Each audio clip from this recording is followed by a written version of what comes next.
আমি চ্যালেঞ্জ হয়েছে, করলাম কাউকে আমিও পিটিয়ে চ্যালেঞ্জ মারি করি, না না যদি আমি আমার নাম আপনার নাম মনে নাই বলে এখন। চ্যালেঞ্জ করলাম। আপনি মিথ্যা তথ্য দিলে হবে আচ্ছা না। আমি আপনার আমাদের আমলে কি দীপুর মতো লোকদের পিটিয়ে হত্যা করেছে, উপরে পুড়িয়ে ফেলা হয়েছে না, পুড়িয়ে ফেলা আমাদের হয়নি। আমলে। আপনাদের হ্যাঁ, আমলেও তবে কোরআন অবমাননার অভিযোগে না কোরআন মানুষকে কোরআন পিটিয়ে মারা হয়েছে, না এরকম না ঘটনা পিটিয়ে হয়েছে। কাউকে মারা, আমি চ্যালেঞ্জ হয়েছে, করলাম কাউকে আমিও পিটিয়ে চ্যালেঞ্জ মারি করি, না না যদি আমি আমার নাম আপনার নাম মনে নাই বলে এখন। চ্যালেঞ্জ করলাম। আপনি মিথ্যা তথ্য দিলে হবে আচ্ছা না, আমি আমি কি চ্যালেঞ্জ। তাহলে খুঁজে বের করব, মানে দর্শকদের অতটুকু হ্যাঁ আমি সময়। তো এটা মিথ্যা তথ্য হ্যাঁ, দিলে হবে না, পিটিয়ে কাউকে হত্যা করে নেই। কোরআন এবং যদি অবমাননার করে, অভিযোগে আমার মনে শোনেন আছে করে ঘটনাগুলো। আমি, শোনেন, যদি পিটিয়ে হত্যা করে থাকে তার কিন্তু বিচার হয়েছে যারা করছে। আমি করছি যে তথ্য আপনি সঠিক দেন।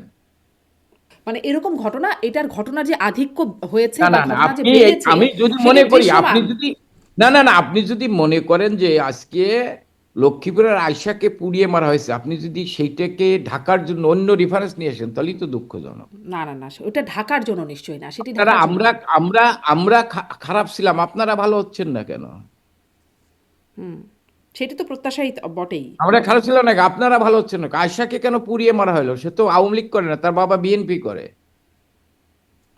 আপনি বলছিলেন যে দেখানোর জন্য, এটা দেখছিলাম, এটা হচ্ছে পিটিয়ে ও পুড়িয়ে হত্যার তদন্ত ১ বছরেও শেষ হয়নি। এটি প্রথম আলোর খবর। ৩০ অক্টোবর ২০২১-এর খবর। ২০২০ সালের ২৯ অক্টোবর রংপুর শহরের শালবন মিস্ত্রিপাড়ার আবু ওয়াজেদ মিয়ার ছেলে আবু ইউনুস মোহাম্মদ শহীদুন্নবী জুয়েল বুড়িমারি কেন্দ্রীয় জামে মসজিদে আসরের নামাজ পড়তে যান। সেখানে পবিত্র কোরআন অবমাননার মিথ্যা অভিযোগ তুলে তাকে আটক করা হয় এবং পুলিশ এবং এলাকাবাসীর ভাষ্য, পবিত্র কোরআনের অবমাননার অভিযোগে বুড়িমারি কেন্দ্রীয় জামে মসজিদ প্রাঙ্গণ থেকে ৫-৬ জন ব্যক্তি, মানে এই ঘটনার একটা বিস্তারিত এখানে আছে এবং তাকে, মানে ঘটনার শিরোনামেই আপনি বুঝতে পারছেন, পিটিয়ে ও পুড়িয়ে হত্যা, মানে এই ঘটনাগুলো তখনও ঘটেছে। তবে আপনি যেটি বলছেন যে এখন অনেক বারবার এই ঘটনাগুলো আলোচিত হচ্ছে, অনেক বেশি এই ঘটনাগুলো ঘটতে দেখা যাচ্ছে। তবে এস এম কামাল হোসেন, আপনাদের সময় হয়েছে এরকম অনেক ঘটনা। এখন না আপনাদের। আমাদের সময় জি, অনেক ঘটনা হয়নি। মানে আপনি একটা ঘটনা, ওই ঘটনার সঙ্গে সঙ্গে আমি জানি, ওই ঘটনার সঙ্গে সঙ্গে কিন্তু তাদেরকে গ্রেপ্তার করা হয়েছে, বিচারের মুখোমুখি করা হয়েছে। হ্যাঁ, সংখ্যালঘুদের এবং বাড়িঘরে হামলা আক্রমণ হয়নি, হয়েছে ওই সময়। বিচারের মুখোমুখি করা হয়েছে, কিন্তু বিচার কাউকে অবশ্য হয়নি, বিচার হ্যাঁ, শেষ হয়নি। বিচার, বিচারের মুখোমুখি দরকার। এখন বিচার শেষ হলেই তো আপনি বলছেন বিচার হস্তক্ষেপ করছে।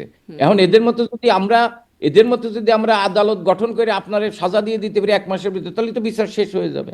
জি, আমরা তো বঙ্গবন্ধুর হত্যাকারীদের বিচারও কয়েক বছর ধরে হয়েছে। জি, জি। জনাব এস এম কামাল হোসেন, আমিও একটু স্পষ্ট করতে চাই, আমি এই সময়ের কর্মকাণ্ডের সাফাই গাইছি না, আমি শুধু বলছি যে আপনাদের সময় যে ঘটনাগুলো ঘটেছে সেগুলোর আপনাদের কাছে কোনো সাফাই আছে কিনা।